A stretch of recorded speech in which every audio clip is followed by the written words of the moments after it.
The dust cloud rose like a demon from hell itself, and inside it thundered a horse gone mad with terror, a woman clinging desperately to its back as it barreled straight toward the ravine that dropped 100 feet to the rocks below.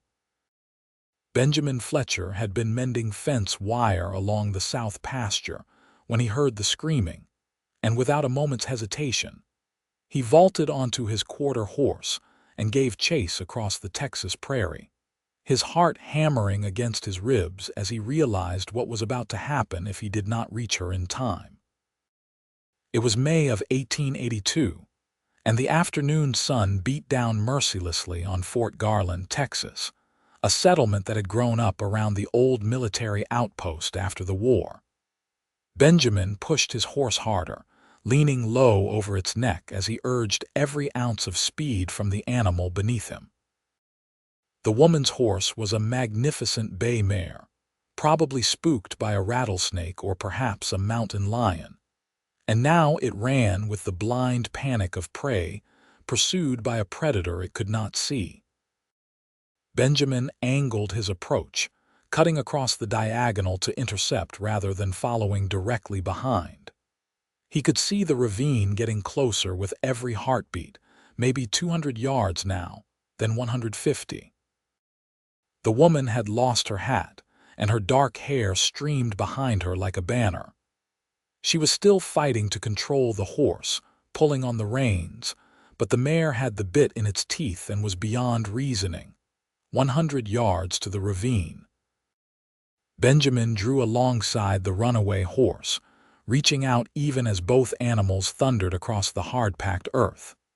He could see the woman's face now, pale with terror but composed, her jaw set with determination even as she faced what seemed like certain death. Their eyes met for just a fraction of a second, and he saw her understand what he was trying to do. 50 yards. He grabbed for the mare's bridle, his fingers closing around the leather cheekpiece. The impact nearly yanked him from his saddle, but he held on, his arm feeling like it might tear from its socket. His horse, well-trained and steady, began to slow, and with Benjamin's weight now controlling the mare's head, she finally began to respond.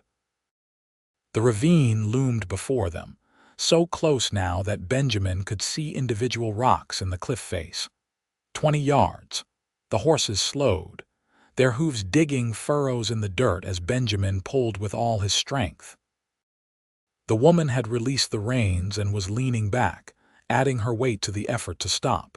10 yards. 5. The horses came to a halt less than 2 yards from the edge, their sides heaving, foam flecking their necks. For a moment, neither Benjamin nor the woman could speak. They sat there, both breathing hard, staring at the void that had nearly claimed her. Then the woman began to shake, the aftermath of terror catching up with her now that the immediate danger had passed.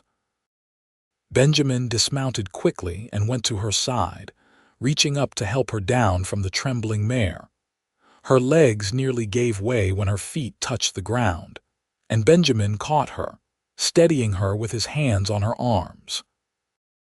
She was perhaps 22 years old, with dark hair that fell past her shoulders and eyes the color of whiskey in sunlight. Even in her disheveled state, wind-whipped and pale from fear, she was the most beautiful woman Benjamin had ever seen. "Easy now," he said quietly. "You are safe. Just take a moment to catch your breath." She looked up at him, and he saw tears gathering in her eyes, though she was clearly fighting them back. Her hands clutched at his arms, needing the solidity of another human being after coming so close to death. "I thought I was going to die," she whispered. "I truly thought those would be my last moments on this earth." "What happened?" Benjamin asked, keeping his voice calm and level though his own heart was still racing.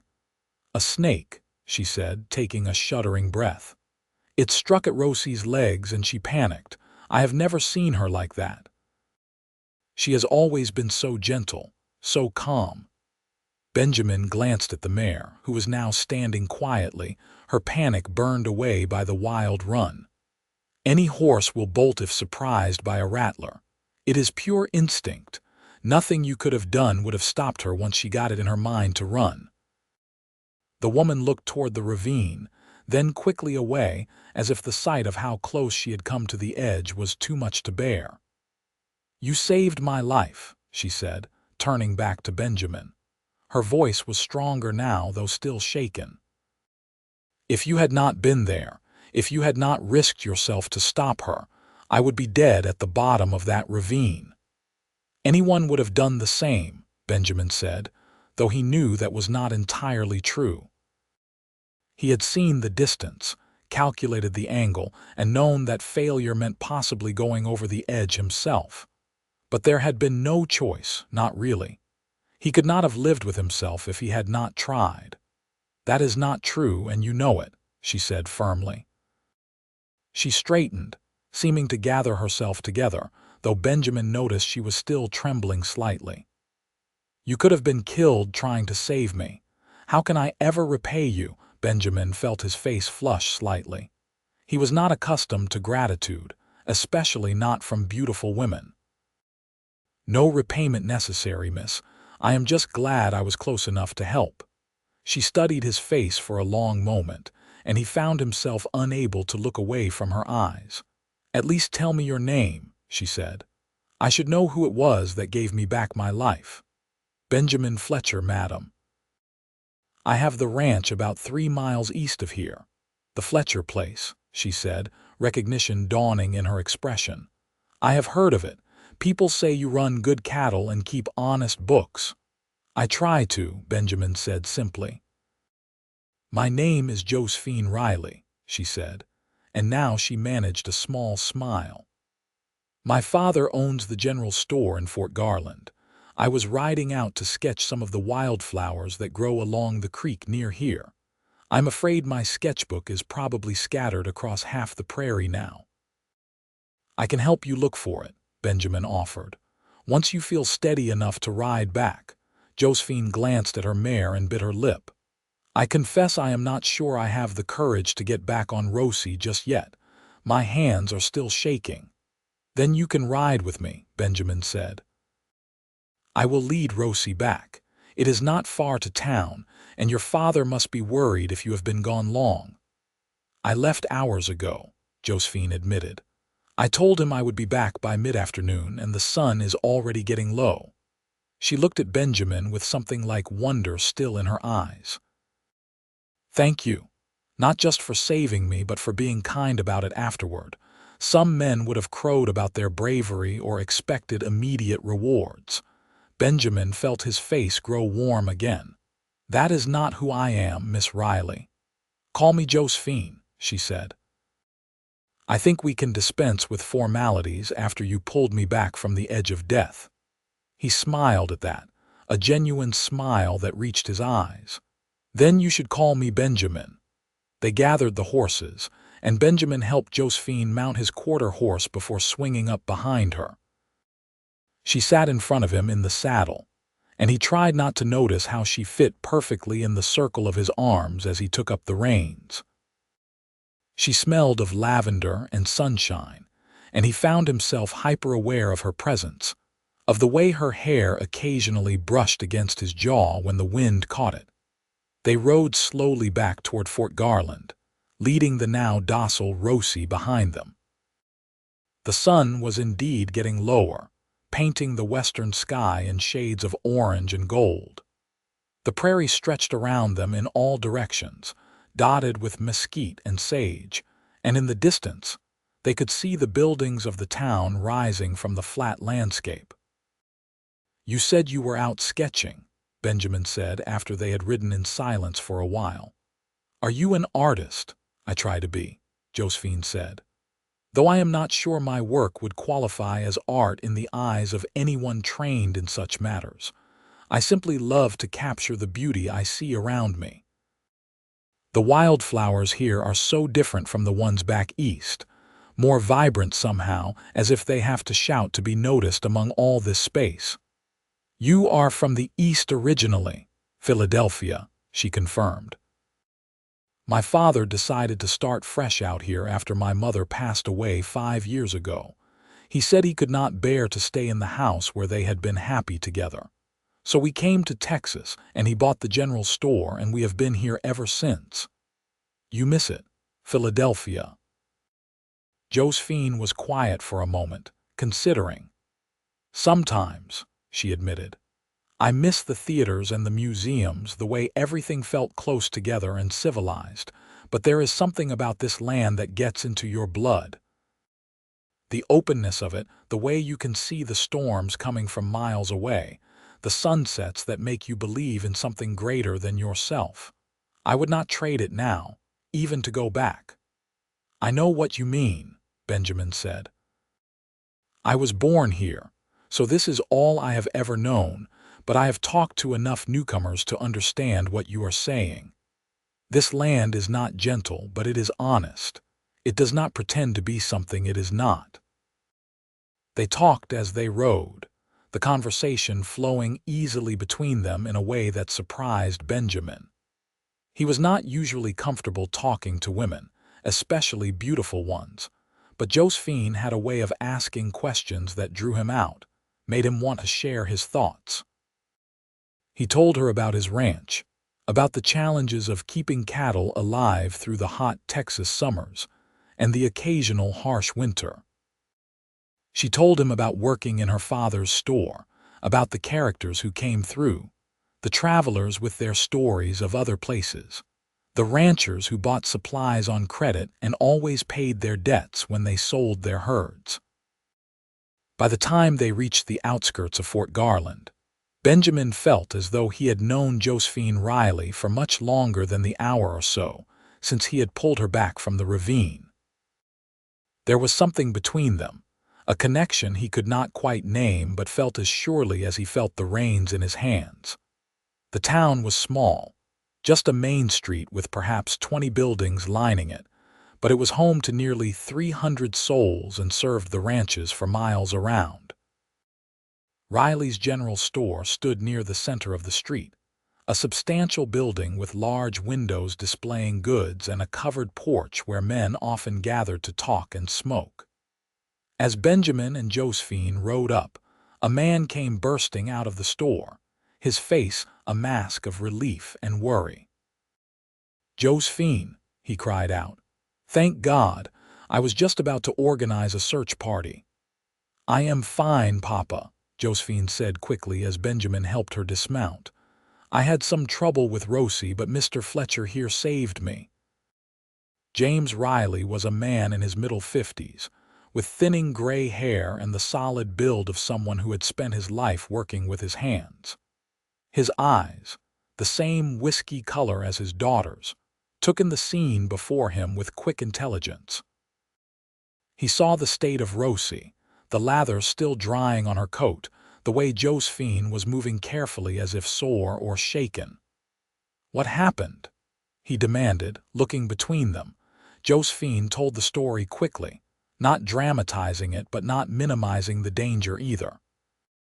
As she spoke, Benjamin saw the color drain from James Riley's face as he realized how close he had come to losing his daughter.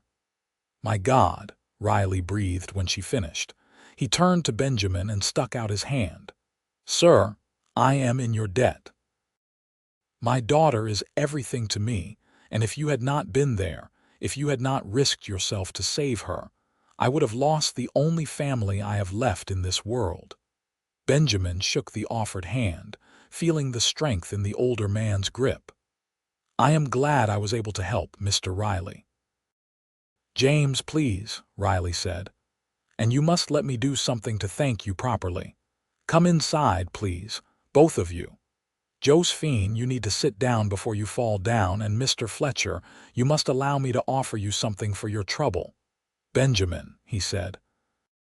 "And truly, no thanks are necessary." But James Riley would not hear of it, and soon Benjamin found himself inside the general store, sitting in a chair in the back room that served as the Riley family's living quarters while James pressed a glass of whiskey into his hand, and Josephine sank gratefully onto a settee, finally allowing herself to look as shaken as she felt. "You will stay for supper," James announced, and it was not a request. "It is the least we can do. Sarah," he called toward a doorway that led to what Benjamin assumed was the kitchen, "we have a guest for supper, and you must make something special. This man saved Josephine's life today." An older woman appeared in the doorway, wiping her hands on her apron. She was perhaps 60, with kind eyes and gray hair pulled back in a bun.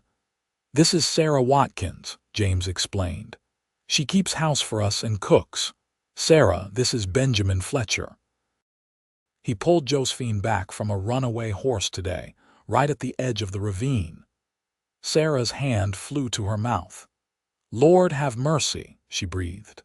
She hurried over to Josephine and began fussing over her, checking for injuries, asking if she needed anything. Josephine bore it patiently, clearly accustomed to the woman's mothering. Benjamin found himself staying for supper, and then staying afterward as James insisted on hearing every detail of the rescue, asking questions about the ranch, about Benjamin's family, about his plans for the future.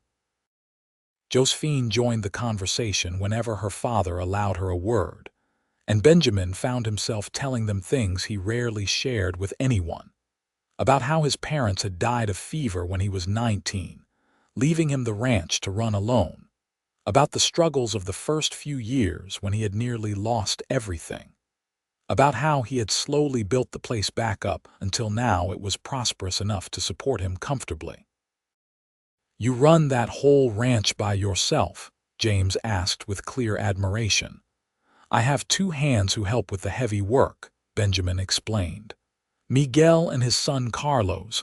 They live in the bunkhouse and have been with me for 3 years now.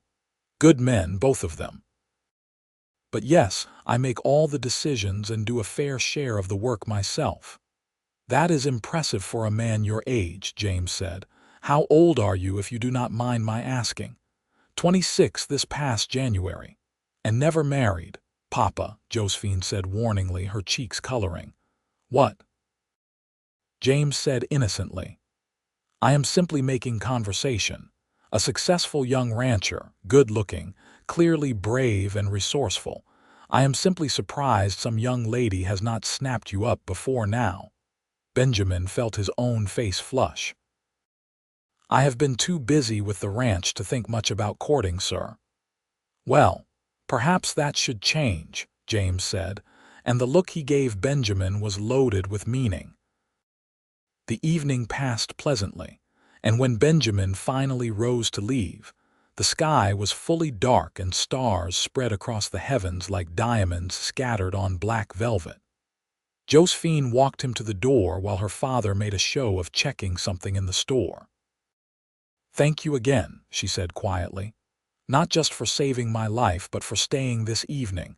My father enjoyed your company, and so did I." "I enjoyed it as well," Benjamin said honestly. "Your father is a good man." "He is," Josephine agreed. She hesitated, then said, "I meant what I said earlier, about wanting to repay you somehow. I know you said no thanks were necessary, but I cannot simply go on with my life as if nothing happened. You gave me a second chance at living, Benjamin. That is not a small thing." Benjamin looked at her in the lamplight spilling from the store windows, seeing the sincerity in her eyes. "If you truly want to repay me," he said slowly, "then perhaps you might allow me to call on you. That is, if you would not object to my company." Josephine smiled, and it was like the sun coming out from behind clouds. "I would like that very much," she said. "In fact, I would be disappointed if you did not." They stood there for a moment longer, neither quite wanting to say goodbye. Finally, Benjamin forced himself to step back to tip his hat to her. "Then I will call on you soon, Miss Josephine." "I will look forward to it, Benjamin." He rode home through the darkness, his heart feeling lighter than it had in years. The stars seemed brighter, the night air sweeter. He had saved a woman's life today, and in doing so, he felt as though he might have found something he had not even known he was missing. The next week passed in a haze of work and anticipation. Benjamin threw himself into the daily tasks of running the ranch, but his mind kept drifting back to Josephine Riley, to the way she had felt in his arms as they rode back to town, to the sound of her laugh when he had told her a story about a particularly stubborn steer. He found himself thinking about calling on her constantly, but he did not want to seem too eager, did not want to presume too much on the basis of one evening's conversation. On Thursday, a full week after the rescue, Miguel found him staring off into space while supposedly checking fence posts on the north boundary. "Boss," the older man said, amusement clear in his voice, "if you are going to be useless anyway, why don't you go into town and see that girl?" "You have been worse than useless all week." Benjamin snapped back to awareness. "What are you talking about?" Miguel laughed. "The whole town is talking about how you saved James Riley's daughter. And Carlos heard from his cousin who works at the hotel that you stayed for supper with them that night. You think we don't know what is going on?" "I have work to do," Benjamin protested, but even he could hear how weak it sounded. "The work will still be here tomorrow," Miguel said. "Go. See the girl. Take her some flowers or something. Carlos's sister has roses growing behind her house, red ones. She would give you some if you asked." Benjamin tried to protest further, but Miguel would not hear it. "You saved her life, and now you are acting like a schoolboy too nervous to talk to her. Go. We can manage here for a day without you." So Benjamin found himself riding into Fort Garland that afternoon, a somewhat bedraggled bouquet of roses wrapped in paper and cradled carefully in one arm. He felt ridiculous, like a boy going courting for the first time, but he could not deny the excitement building in his chest as the town came into view. James Riley was behind the counter when Benjamin entered the store, and his face broke into a wide smile. "Benjamin, good to see you. Josephine mentioned you might call, but I was starting to think you had decided against it." "I did not want to intrude," Benjamin said. "I know you are both busy people." "Nonsense," James said. "Josephine," he called toward the back, "you have a visitor." Josephine appeared a moment later, and Benjamin's breath caught in his throat. She was wearing a simple blue dress that matched her eyes, and her hair was pulled back from her face with a ribbon. She looked fresh and lovely, and when she saw him, her face lit up with obvious pleasure.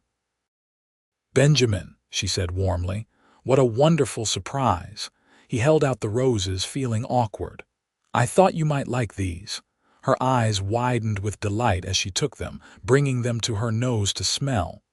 "They are beautiful, thank you so much. Let me put these in water and then perhaps we could take a walk. It is such a lovely afternoon." "I would like that," Benjamin said. James made shooing motions at them. "Go, go. I can manage the store for an hour. Josephine, take him to see the creek where you like to sketch. Show him those wildflowers you are always going on about." Josephine put the roses in a vase and then took Benjamin's arm, leading him out of the store and down the main street. People nodded and smiled as they passed, and Benjamin was acutely aware of the speculative looks they were receiving. By tomorrow, the whole town would know he had come calling on Josephine Riley with roses in hand. They walked to the edge of town, and then followed a path that led down to a creek that ran year-round, fed by springs somewhere to the north. Trees grew along the banks, providing shade, and wildflowers bloomed in profusion in the sunny patches. It was a lovely spot, peaceful and cool. "This is where I come to sketch," Josephine said, leading him to a flat rock near the water's edge. "I lost my sketchbook in the accident last week, but Papa ordered me a new one from Austin. It should arrive any day now." They sat on the rock, and for a while they simply enjoyed the sound of the water and the breeze in the leaves. Then Josephine said, "I have been thinking about you all week." Benjamin looked at her in surprise. "You have?" "Of course I have," she said, meeting his eyes directly. You saved my life, Benjamin. That is not something I can easily forget, but it is more than that. I enjoyed talking with you that evening. I enjoyed your company. I have been hoping you would come call, and I am glad you finally did. I wanted to come sooner, Benjamin admitted, but I was not sure if I would be welcome. I mean, beyond the circumstances of how we met. You are welcome, Josephine said softly. Very welcome. She reached out and took his hand, and Benjamin felt a jolt go through him at the contact. Her hand was small and soft in his, and he closed his fingers around it carefully, as if holding something precious and fragile. I have been thinking about you too, he confessed. I have not been able to get you out of my mind. Miguel said I have been useless all week, and he is probably right. Josephine laughed at that, a clear, joyful sound. I am glad I am not the only one distracted. Sarah has scolded me 3 times for burning dinner or forgetting to help with the washing. They talked as the afternoon drifted toward evening, sharing stories of their lives, their dreams, their fears. Benjamin told her about his loneliness running the ranch, about how sometimes he felt like he was just going through the motions of living without really feeling alive. Josephine told him about missing her mother, about how her father had buried himself in work after her death and only now seemed to be coming back to himself. When Rosie bolted and I knew I was going to die, Josephine said quietly, my only thought was that I had not really lived yet. I had been so careful, so focused on helping Papa and being a good daughter that I had forgotten to have a life of my own. And then you saved me and I got a second chance. I promised myself I would not waste it. How do you plan to not waste it? Benjamin asked. She looked at him, and he saw both vulnerability and courage in her eyes. By being honest about what I want, by taking chances, by not being afraid to reach for happiness even if it means risking getting hurt. And what do you want? Benjamin asked, though he thought he might already know the answer. I want to get to know you better, she said simply. I want to see where this goes, whatever this is between us. I felt it from the moment you helped me down from that horse, and I think you felt it too. Benjamin nodded slowly. I did. I do. It feels like something I have been waiting for without knowing I was waiting. Then let us not waste time being cautious and proper, Josephine said. Let us be honest with each other and see what happens. They stayed by the creek until the sun began to set, talking and laughing, and by the time Benjamin walked Josephine back to the store, he felt as though he had known her for years rather than just over a week. When they reached the door, he took both her hands in his and looked into her eyes. May I call on you again? He asked. Soon. I would be disappointed if you did not, she said, echoing her words from the week before. In fact, why don't you come for Sunday dinner? Papa would love to have you, and Sarah has been asking about you. I would be honored, Benjamin said. He rode home that evening feeling like his life had suddenly taken a turn he had not expected, but which felt absolutely right. The connection he felt with Josephine was unlike anything he had experienced before, and he found himself already counting the days until Sunday. The months that followed were the happiest of Benjamin's life. He called on Josephine regularly, and they spent long hours together walking, talking, and simply enjoying each other's company. She showed him the world through an artist's eyes, pointing out beauty in things he had always taken for granted. The way the light hit the prairie grass at sunset, the patterns in bark and stone, the infinite variations in the color of the sky. He showed her the ranching life, teaching her to ride more confidently, explaining the complexities of managing cattle and land, sharing his dreams of building something lasting. James Riley approved of the courtship wholeheartedly, and Sarah Watkins became something of a co-conspirator, always finding reasons for Benjamin to stay for dinner or suggesting activities that would allow the couple time alone together. The town watched with interest and approval as Benjamin Fletcher and Josephine Riley fell in love, and more than one person commented that they had never seen a better matched pair. By late summer, Benjamin knew he wanted to marry Josephine. He had known it for weeks if he was honest with himself, but he wanted to do things properly. He spoke to James Riley one afternoon in August, asking for his blessing to propose to Josephine. James had tears in his eyes as he clasped Benjamin's hand. "Nothing would make me happier," he said. "You are a good man, Benjamin, and I know you will take care of my daughter. More than that, I know you will make her happy, and that is all a father can ask. I will do everything in my power to make her happy every day of our lives together," Benjamin promised. He proposed to Josephine on a Sunday afternoon in September, taking her back to the creek where they had first really talked. He had thought about getting down on one knee, about making a formal speech, but when the moment came, the words just poured out naturally. "Josephine, you are the best thing that has ever happened to me. Before I met you, I was just existing, going through the motions of my life without really feeling alive. You changed all that.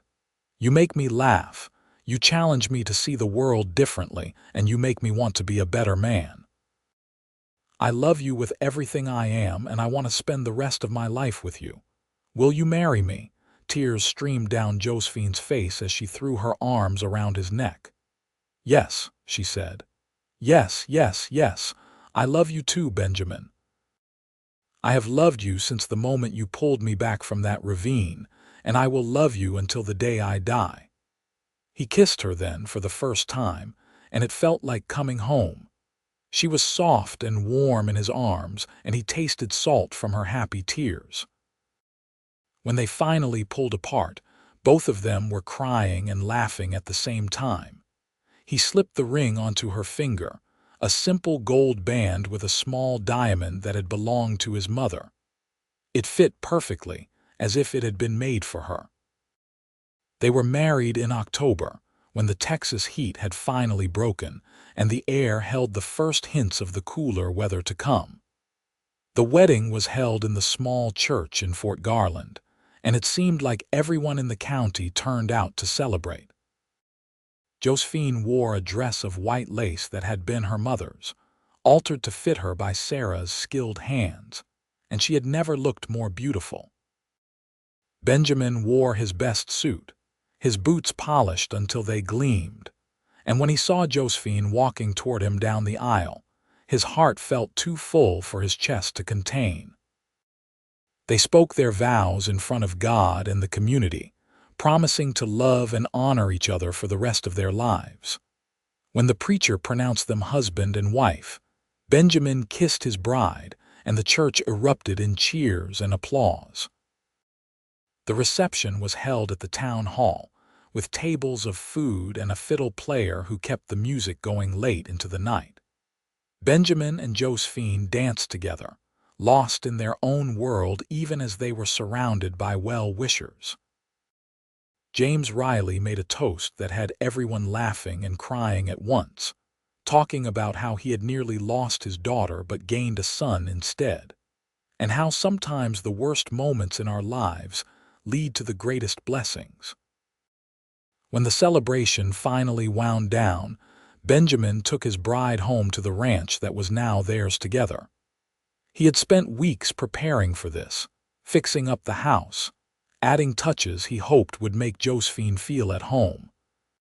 She walked through the rooms with wonder, seeing the work he had done, understanding the love that had gone into every improvement. That night, they consummated their marriage, coming together with tenderness and passion, learning each other's bodies, discovering the joy of physical intimacy combined with deep emotional love. Josephine was shy at first, but Benjamin was patient and gentle, and soon they found a rhythm together that felt natural and right. Afterward, they lay in each other's arms, talking quietly in the darkness, still hardly able to believe that they were truly married, that they got to spend the rest of their lives together. I never imagined I could be this happy, Josephine whispered, her head on Benjamin's chest. Sometimes I still cannot believe this is real. It is real, Benjamin said, running his fingers through her hair. You are my wife and I am your husband, and we have the rest of our lives to build something beautiful together. Tell me about that, Josephine said. Tell me what you see when you think about our future. Benjamin thought for a moment. I see us growing old together on this land. I see children, hopefully many of them, running through the house and learning to ride and work the ranch. I see us sitting on the porch when we are gray and old, watching our grandchildren play, looking back on a life well lived and full of love. I see us always talking like we do now, always interested in each other, always connected. That is what I want, Josephine. A life built on love and honesty and partnership. That is what I want too, she said. And I know we will have it. We will build it together, day by day. Josephine adapted to ranch life more quickly than Benjamin had dared hope. She learned to cook meals for the hands, to help with the endless tasks of maintaining a working ranch, to keep the books and manage the household finances. She continued her sketching, and Benjamin built her a studio in one of the outbuildings where she could work in good light. She also started teaching art to some of the children in town, riding in once a week to give lessons in the church hall, which gave her a connection to the community beyond being Benjamin Fletcher's wife. Their first year of marriage was not without challenges. There were disagreements about how to spend money, about whether to expand the herd or focus on improving the quality of the cattle they already had, about how much time Benjamin should spend working versus spending with her. But they learned to talk through their differences, to compromise, to remember that they were partners in all things. The arguments never lasted long, and they always ended with apologies and renewed understanding. In the spring of 1884, Josephine discovered she was pregnant. She told Benjamin one evening after supper, and he was so overcome with joy that he picked her up and spun her around until she laughingly begged him to stop. He became almost comically protective, wanting her to rest constantly, worrying about her doing anything strenuous. She bore it with good humor, though she also insisted on continuing her normal activities until her growing belly made them impossible. Women have been having babies since the beginning of time, she reminded him gently when he fretted. I am healthy and strong, and everything will be fine. Their son was born in December of 1884, right before Christmas. The labor was long and difficult, and Benjamin spent it pacing outside the bedroom where Sarah and the midwife tended to Josephine. Every time he heard her cry out, he felt like his heart was being torn from his chest. He had never felt so helpless, so useless. All he could do was wait and pray that she would be all right. Finally, after what felt like an eternity, he heard the thin wail of a newborn. Sarah emerged from the bedroom with tears in her eyes and a smile on her face. You have a son, she said. A big, healthy boy, and Josephine is fine. Tired, but fine. Benjamin rushed into the room to find Josephine propped up on pillows, looking exhausted but radiant, holding a tiny bundle wrapped in blankets.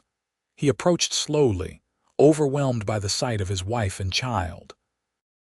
Come meet your son, Josephine said softly. Benjamin sat carefully on the edge of the bed and looked down at the baby. He had a shock of dark hair and a red, scrunched-up face, and he was the most beautiful thing Benjamin had ever seen aside from his mother. What should we name him? Josephine asked. They had discussed names for months but had never quite settled on one. Now, looking at his son, Benjamin knew what felt right. What about Jack? He suggested. Jack Fletcher. It is a strong name, a good name. Jack, Josephine said, trying it out. She looked down at the baby and smiled. Yes, Jack. I think it suits him perfectly. Being a father changed Benjamin in ways he had not expected. He had always worked hard, always felt responsible for the ranch and for the people who depended on him. But now that responsibility extended to this tiny person who relied on him and Josephine for everything. He found himself working even harder, driven by the need to provide for his growing family, to build something solid that Jack could inherit someday. But he also learned to stop and appreciate the moments. Josephine taught him that by refusing to let the work consume them completely. She insisted on family dinners, on taking time in the evenings to sit together after Jack was asleep, on maintaining the connection that had brought them together in the first place. Benjamin learned to balance work and family, to be present even when his mind wanted to drift to ranch concerns. Jack grew from a tiny baby into a curious toddler who followed his father everywhere, determined to be involved in everything Benjamin did. By the time he was 3, he could sit a horse with his father's arms around him, and he knew the names of all the cattle and horses on the ranch. He had his mother's whiskey-colored eyes and his father's dark hair, and he had a smile that could light up a room. In the summer of 1887, Josephine became pregnant again. This time she sailed through the pregnancy with confidence, having done it once before, and Benjamin was only marginally less anxious than he had been the first time. Their daughter, Amy, was born in February of 1888, arriving quickly and easily as if she was in a hurry to join the family. She was tiny and perfect, with her mother's delicate features and her father's serious expression. Jack was initially suspicious of this new person who commanded so much of his parents' attention, but he quickly became fiercely protective of his little sister. Benjamin and Josephine watched with delight as their son learned to be gentle with the baby, bringing her toys, singing to her in his childish voice, and announcing to anyone who would listen that Amy was his sister, and he loved her. The years passed in a blur of work and love, challenges and triumphs. The ranch prospered under Benjamin's careful management and Josephine's skill with the books. They hired more hands as the herd grew, and they built a new barn and additional corrals. Benjamin became known throughout the region as a fair employer and an honest dealer, and people came from other counties to buy his cattle. Josephine continued her art, selling some of her sketches and paintings to tourists who passed through Fort Garland on their way elsewhere. She also became involved in efforts to establish a proper school in town, serving on the board that hired teachers and organized fundraising. She balanced motherhood, ranch work, her art, and community involvement with a grace that never ceased to amaze Benjamin. They had good years and hard years. There was a drought in 1889 that nearly broke them, when they had to sell off part of the herd and watch the grass turn brown and brittle. There was the year Jack fell from a horse and broke his arm, and Benjamin held his son while the doctor set the bone, feeling every bit of the boy's pain as if it were his own. There was the winter when Amy got pneumonia, and they sat up with her night after night, praying she would recover, and the relief when she finally turned the corner and began to improve. But through it all, through every challenge and hardship, Benjamin and Josephine faced it together. They never lost the connection that had sparked between them that day by the ravine. They still talked late into the night, still laughed at each other's jokes, still found joy in simple moments together. Their love deepened and matured, becoming something richer and more complex than the initial passionate attraction, though that never went away either. In 1893, they celebrated 10 years of marriage with a quiet dinner at home, just the two of them while Sarah watched Jack and Amy. They sat on the porch afterward, watching the sunset paint the sky in shades of pink and gold, and reflected on the life they had built together. "You ever think about that day?" Josephine asked, her hand in Benjamin's. "The day Rosie bolted and you saved my life." "I think about it often," Benjamin admitted. "Sometimes I wonder what would have happened if I had not been in that particular place at that particular time, if I had been working a different part of the ranch, or if I had decided to fix fences the next day instead." "I don't like to think about it," Josephine said with a small shiver. "But I am grateful every single day that you were there. You gave me my life, Benjamin, and I have tried to make it a life worth saving." "You have more than succeeded," Benjamin said, pulling her close. "You have given me more happiness than I ever thought possible. You have given me children, a home full of love, a partnership that makes every day better. If I had known that day that saving you would lead to all this, I would have ridden twice as fast." Josephine laughed and kissed him. "I love you, Benjamin Fletcher. I have loved you for 10 years, and I will love you for the rest of my life. And I love you, Josephine Fletcher. You are the best thing that ever happened to me." They sat there until full dark, comfortable in each other's presence, needing no words.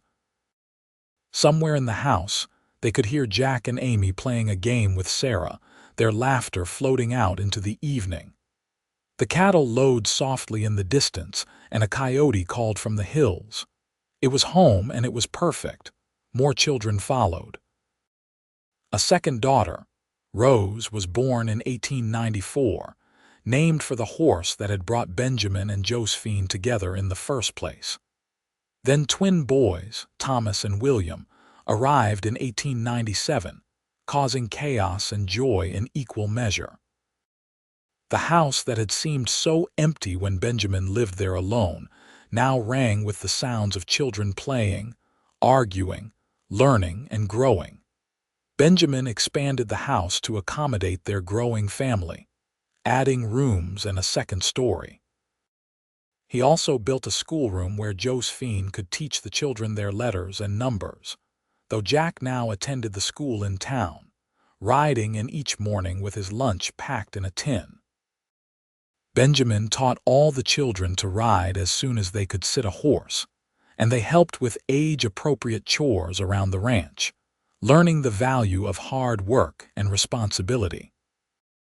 James Riley remained a fixture in their lives, doting on his grandchildren and still running the general store in Fort Garland. He had aged well, remaining active and sharp-minded, and he never tired of telling anyone who would listen about how Benjamin had saved his daughter's life all those years ago, setting in motion the happy family they had become. As the century turned and the new era began, Benjamin and Josephine found themselves in their 40s, looking back on nearly 20 years of marriage with satisfaction, and looking forward to the future with hope.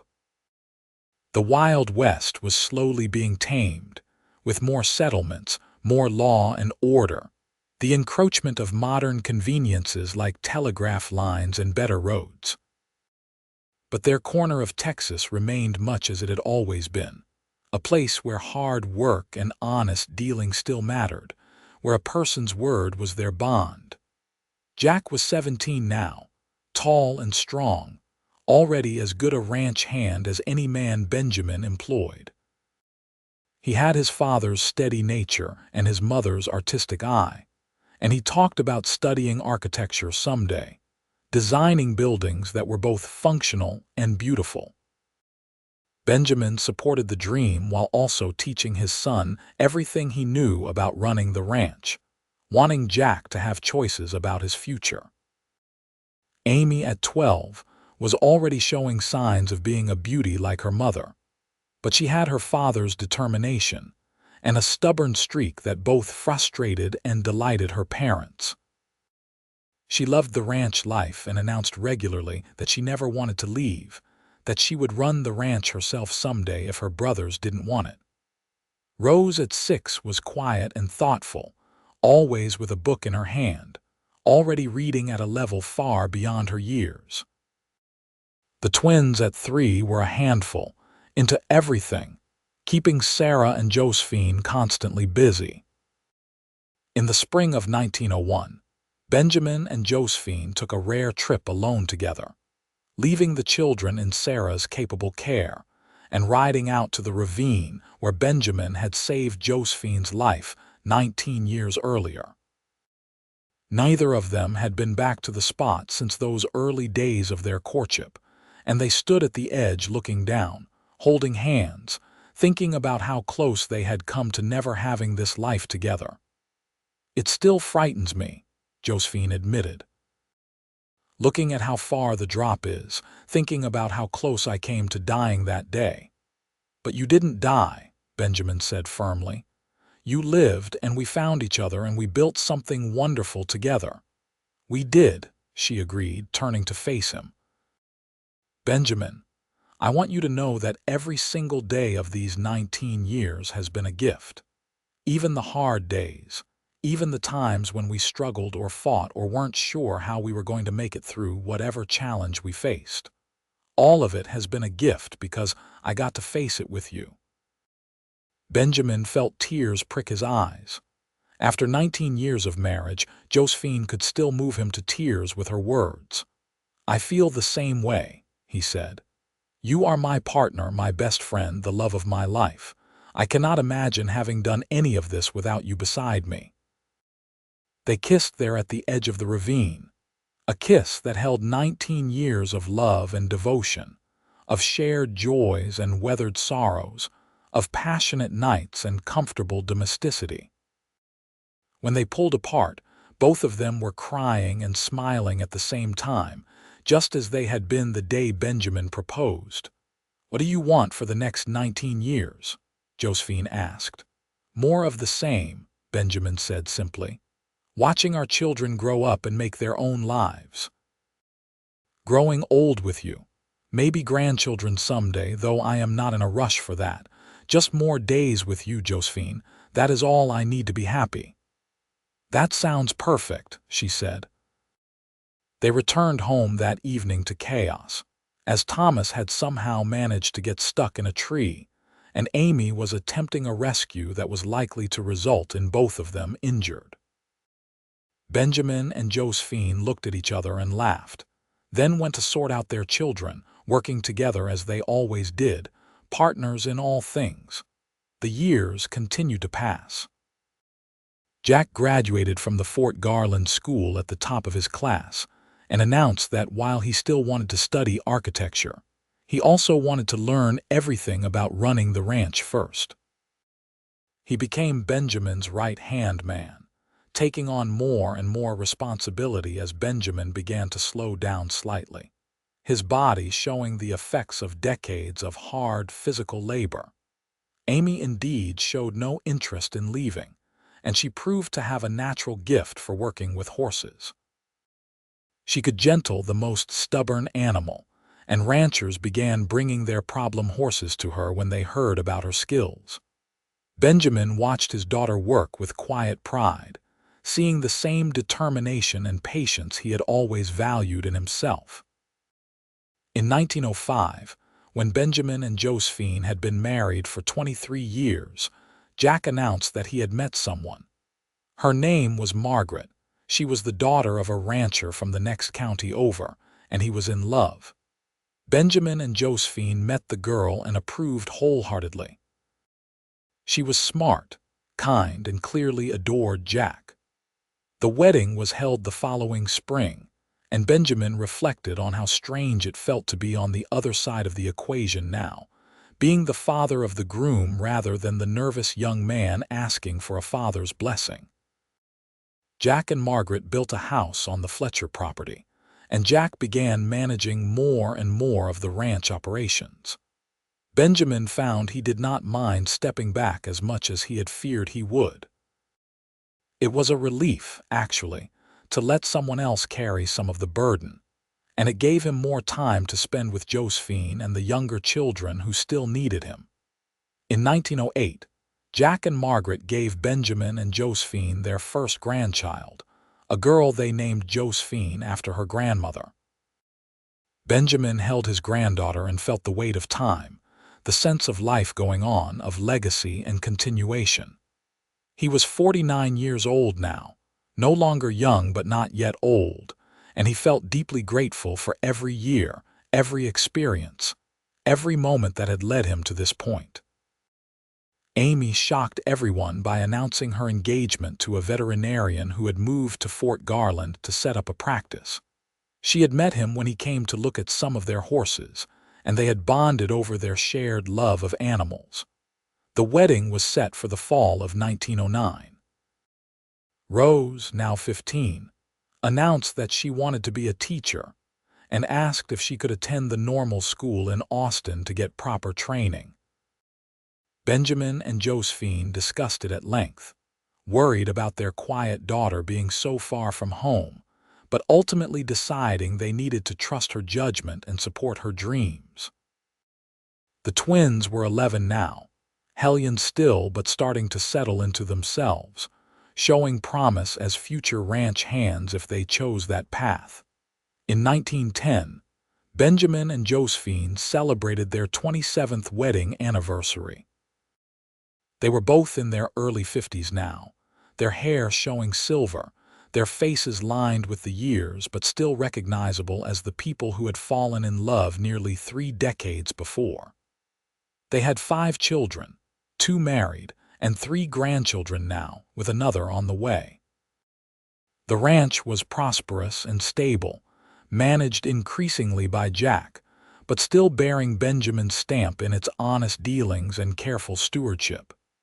They celebrated quietly, just the two of them sitting on the porch as the sun set, much as they had done so many times before. The house was relatively quiet for once, Rose away at school, the twins spending the night with friends in town, Jack and Margaret in their own home with their children. "We have done well," Benjamin said, looking out over the land he had worked for more than 30 years. "We have," Josephine agreed. She took his hand, her fingers still fitting perfectly in his after all these years. "I am so grateful for this life, Benjamin, for you, for our children, for everything we have built together." "Do you remember what you said to me that day?" Benjamin asked. "After I stopped Rosie, I asked how I could ever repay you," Josephine said with a soft smile, "and you said no repayment was necessary." "You have repaid me 1,000 times over," Benjamin said seriously. "Every day of happiness, every child, every moment of love and partnership. If I had known that saving you would lead to this, I would have considered myself the luckiest man alive.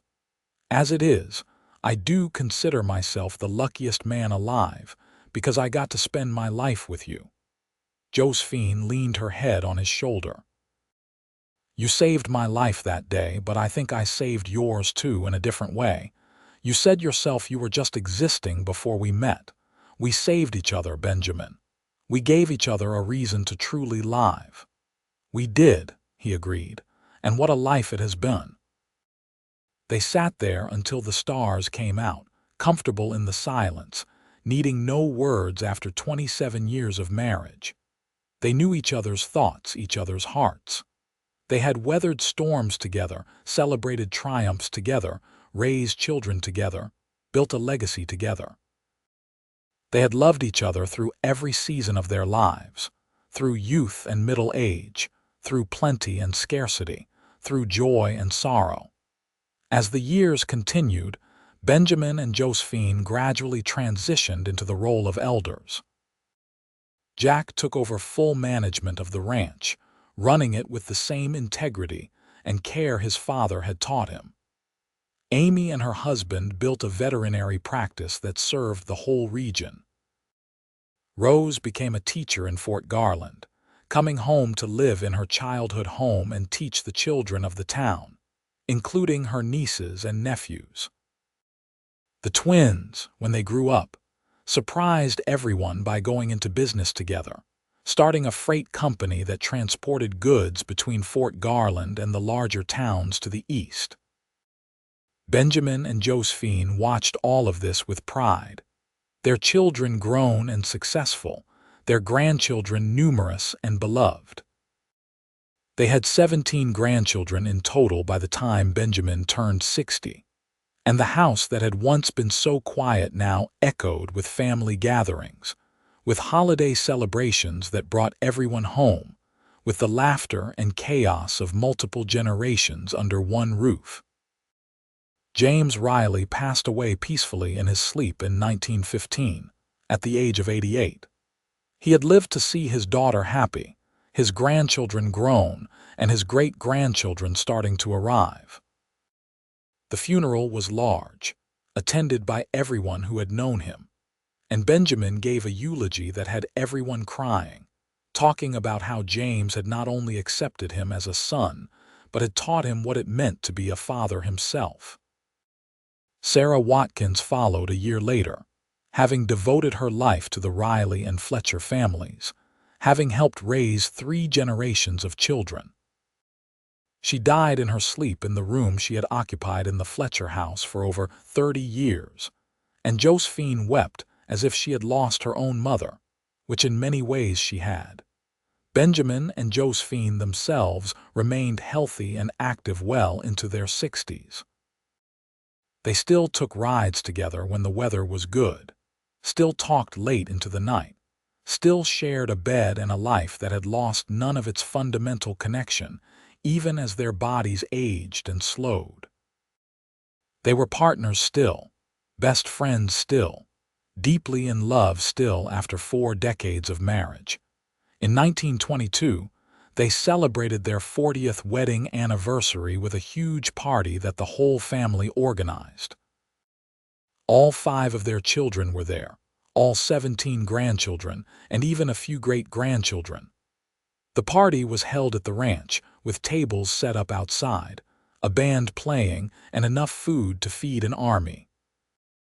People came from all over the county to celebrate with them, to honor a couple who had shown what real love looked like, what a marriage built on partnership and respect could become.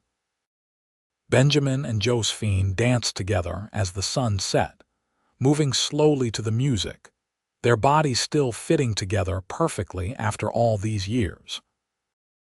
They were both 63 years old now, their hair fully silver, their faces deeply lined, but when they looked at each other, they still saw the young people who had fallen in love, who had promised to build a life together.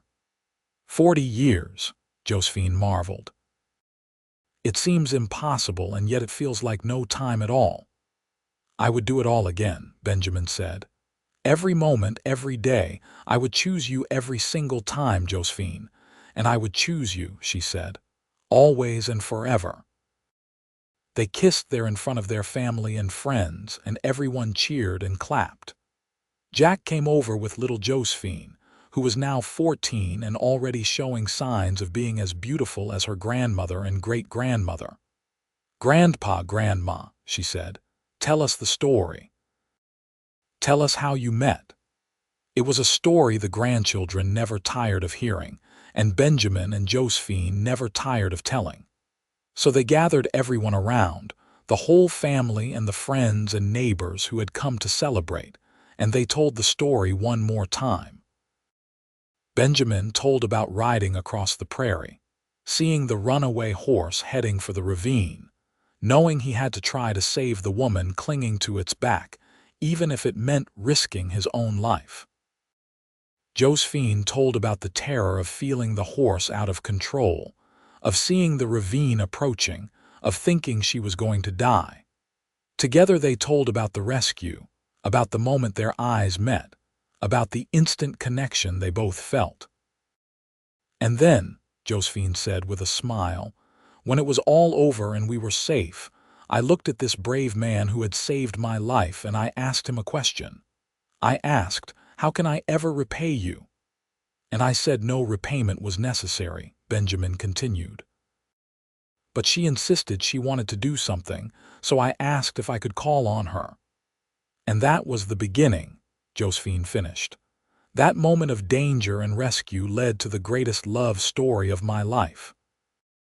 It led to 40 years of marriage, to 5 wonderful children, to grandchildren and great-grandchildren, to a life more full and beautiful than I ever could have imagined." The family listened raptly, even those who had heard the story dozens of times. There was something magical about it, about the idea that a single moment, a single act of bravery, could lead to so much love and happiness. Later that night, after the party had ended and everyone had gone home or to bed, Benjamin and Josephine sat on their porch one last time, looking at the stars. "I am so tired," Josephine admitted, "but it was a perfect day." "It was," Benjamin agreed. He took her hand, as he had done thousands of times over the past 40 years. "Thank you, Josephine, for saying yes when I asked to call on you, for marrying me, for building this life with me, for being my partner through everything. Thank you for 40 years of love." "Thank you for saving my life," Josephine said, "both literally that day at the ravine and figuratively every day since. You have made me happier than I ever thought possible." Benjamin Fletcher. They sat there until they could no longer keep their eyes open, then made their way to bed, supporting each other, partners to the end. Benjamin and Josephine lived several more years, enjoying their family, watching their legacy continue to grow. They remained devoted to each other until the very end, their love never wavering, never diminishing. They died within 6 months of each other, Benjamin first in the winter of 1926, and Josephine following him the next spring, unable to bear being separated from the man who had been her everything for over 43 years.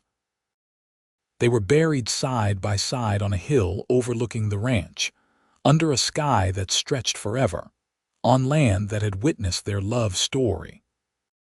Their children and grandchildren mourned them deeply, but also celebrated them, knowing that Benjamin and Josephine had lived fully, loved completely, and left behind a legacy of family and love that would endure for generations.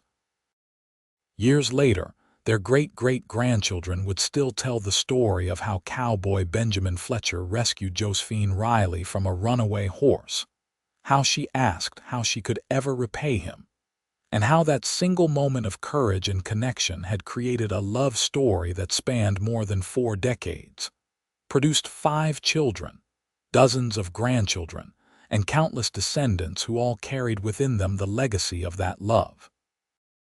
It was a story of how a single act of bravery could change everything, how love could grow from the most unexpected circumstances, how 2 people who were meant to be together would find each other even in the vast emptiness of the Texas prairie.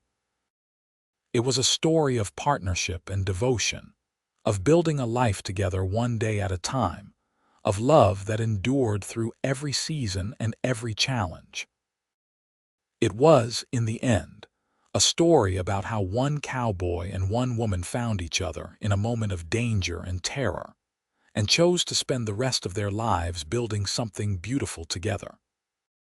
It was a love story for the ages, set against the backdrop of the Wild West, proof that true love, once found, could last a lifetime and beyond. The Fletcher Ranch continued to prosper under the management of subsequent generations. Each one taught the values of hard work, honesty, and integrity that Benjamin and Josephine had lived by. The family remained close, gathering regularly to celebrate holidays and milestones, always mindful of the legacy they had inherited from the couple whose love had started it all. In Fort Garland, a plaque was eventually erected in the town square, commemorating Benjamin Fletcher as one of the founders of the community, a man whose honesty and hard work had helped build the town into what it had become. But those who had known him, those who had witnessed his love for Josephine, knew that his real legacy was not the ranch or the business dealings or the community leadership. His real legacy was the love he had shared with his wife, the family they had raised together, and the example they had set for what a marriage built on respect, partnership, and genuine affection could become. Josephine, too, was remembered, not just as Benjamin's wife, but as an artist whose sketches and paintings had captured the beauty of the Texas landscape, as a teacher who had influenced generations of children, as a woman who had balanced family and personal ambition with grace. But those who had known her best knew that her greatest creation was not her art but the life she had built with Benjamin, the love they had shared that had been visible to anyone who spent time with them. The story of their meeting, of the runaway horse and the daring rescue, became something of a legend in Fort Garland. Parents told it to their children, who told it to their children in turn, each generation marveling at how a single moment of danger had led to such happiness, such love, such legacy. The ravine where Benjamin had pulled Josephine back from certain death became a place where young couples would go to pledge their love, believing that the location carried some kind of blessing, some guarantee that their love would be as enduring as that of Benjamin and Josephine. Jack Fletcher, in his old age, would sit on the porch of the ranch house his father had built and expanded, surrounded by his own children and grandchildren, and he would tell them about growing up with Benjamin and Josephine as parents. He would talk about how they had always made time for their children no matter how busy they were, how they had modeled what a good marriage looked like, how they had shown their children what it meant to face life's challenges as a team. "Your great-grandfather saved your great-grandmother's life," Jack would say, "and she spent the rest of her life repaying him by making him happier than he had ever thought possible. But he always said that she had saved him too, in a different way. They saved each other, and in doing so, they created all of this." He would gesture to the family gathered around him, to the prosperous ranch, to the legacy that continued to grow. All of this came from one moment of courage, from one act of bravery, from two people choosing to build a life together. The ranch continued for generations, weathering economic depressions and wars, adapting to changing times while holding on to the core values Benjamin and Josephine had instilled. The Fletcher name became synonymous with integrity in that part of Texas, and people would say, when they wanted to indicate that someone was trustworthy, "He is as honest as a Fletcher," knowing that the highest compliment they could give. But beyond the business success, beyond the community respect, beyond all the tangible achievements, the real legacy of Benjamin and Josephine Fletcher was the love they had shared and the example they had set. They had shown that love did not have to fade with time, that passion could coexist with partnership, that marriage could be both a romance and a friendship. They had proved that two people, starting from a moment of chance and danger, could build something lasting and beautiful if they chose each other every single day. Their story was not one of perfection. They had their disagreements, their struggles, their moments of doubt and frustration. But they had faced all of it together, always coming back to the fundamental truth that they were better together than apart, that their love was worth fighting for, that their partnership was the foundation upon which everything else was built. As the years turned into decades, and the decades into generations, the story of Benjamin and Josephine became the founding myth of the Fletcher family, the story that defined who they were and what they valued. It was a story about courage and love, about how the most unexpected moments can change the entire course of a life, about how true love, once found, can create ripples that extend far beyond the two people who share it. And on clear nights, when the stars spread across the Texas sky like diamonds on velvet, people would sometimes drive out to the Fletcher Ranch, to the hill where Benjamin and Josephine were buried side by side. And they would stand there looking at the simple headstones that marked the resting place of two people who had loved each other completely, who had built a life and a legacy together, who had proved that love, real love, could last forever. The epitaph on their shared headstone, chosen by their children, reads simply, "Together in life, together in eternity, Benjamin and Josephine Fletcher. Their love was their legacy," and indeed it was. More than business success, more than land or wealth or status, The love Benjamin and Josephine had shared was the gift they gave to all who came after them. It was a gift of hope, a promise that true love exists, that it can be found in the most unexpected circumstances, and that once found, it can create something beautiful that endures long after the lovers themselves have passed on.